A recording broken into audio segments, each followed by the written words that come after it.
ശബരിമല സ്വർണ്ണക്കൊള്ളയിൽ അന്വേഷണ പുരോഗതി report SIT ഇന്ന് ഹൈക്കോടതിയിൽ സമർപ്പിക്കും. കടകംപള്ളി സുരേന്ദ്രനെയും PS പ്രശാന്തിനെയും ചോദ്യം ചെയ്തതിന്റെ വിവരങ്ങളും കൈമാറും. സമർപ്പിക്കുന്നത് 4ാമത്തെ ഇടക്കാല report.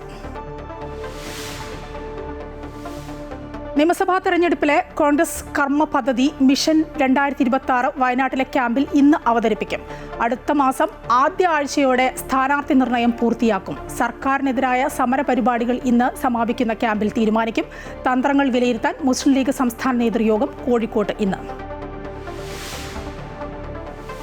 America ബന്ദിയാക്കിയ Venezuelan president Nicolas മദുറോയെ ഇന്ന് മാൻഹട്ടനിലെ ജില്ലാ കോടതിയിൽ ഹാജരാക്കും. വിചാരണ നേരിടേണ്ടത് 2026 രജിസ്റ്റർ ചെയ്ത 6 മയക്കുമരുന്ന് കേസുകളിൽ.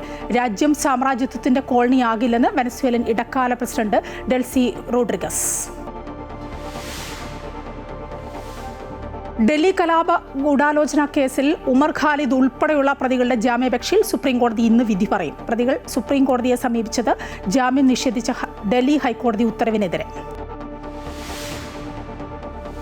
കോഴിക്കോട് കോട്ടൂളി തണ്ണീർത്തടത്തിൽ കൂറ്റൻ കെട്ടിടം നിർമ്മിച്ചത് താൽക്കാലിക ഷെഡ് നിർമ്മിക്കാനുള്ള അനുമതിയുടെ മറവിൽ. രേഖകൾ പുറത്ത്.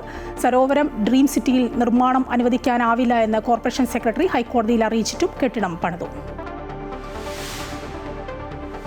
സ്പാനിഷ് ലീഗിൽ റയൽ മാഡ്രിഡിന് ജയം. ബെറ്റിസിനെ തോൽപ്പിച്ചത് 1-5 ഗോളുകൾക്ക്. ഇംഗ്ലീഷ് പ്രീമിയർ ലീഗിൽ മാഞ്ചസ്റ്റർ സിറ്റി ചെൽസി പോരാട്ടം സമനിലയിൽ.